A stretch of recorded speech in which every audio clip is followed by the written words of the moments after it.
اعوذ باللہ من الشیطان الرجیم، بسم اللہ الرحمن الرحیم۔ سورہ توحید کی فضیلت۔ اللہ تعالیٰ کو ماننے والوں کو چاہیے کہ وہ قرآن کی تلاوت کریں اور قرآن میں سب سے زیادہ سورہ توحید کی تلاوت کریں، کیونکہ یہ سورہ خدا کی وحدانیت کا تذکرہ کرتا ہے اور عقیدہ توحید کو مضبوط کرتا ہے۔ سورہ توحید اللہ تعالیٰ کا محبوب ترین سورہ ہے۔ امام جعفر صادق ارشاد فرماتے ہیں کہ جو کوئی سفر کرنے سے پہلے 11 مرتبہ سورہ توحید کی تلاوت کرے تو اس کی واپسی کا ضامن میں صادق آل محمد ہوں۔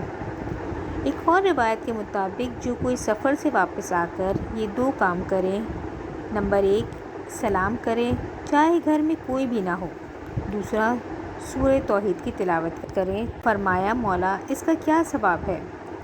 فرمایا کہ یہ گھر سلامتی کے ساتھ رہے گا۔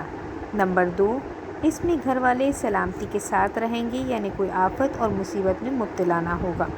نمبر 3 زندگی بھر اس کے رزق میں کمی نہیں ہوگی۔ رسول اللہ صلی اللہ علیہ وآلہ وسلم سے ارشاد ہے کہ جو کوئی کثرت کے ساتھ سورہ توحید کی تلاوت کرے تو گویا اس کے جنازے میں لاکھوں فرشتے شریک ہوں گے۔ ایک اور روایت کے مطابق رسول خدا صلی اللہ علیہ وسلم فرماتے ہیں کہ جو شخص رات کو سونے سے پہلے 1 مرتبہ سورہ توحید کی تلاوت کرے تو گویا اس نے 1/3 قرآن پڑھا، اور جس نے 2 مرتبہ پڑھی سورہ توحید تو اس نے 2/2 قرآن ختم کیا، اور جس نے 3 مرتبہ سورہ توحید کی تلاوت کی تو گویا اس نے پورا قرآن ختم کیا۔ سبحان اللہ۔ اللہم صلی علی محمد۔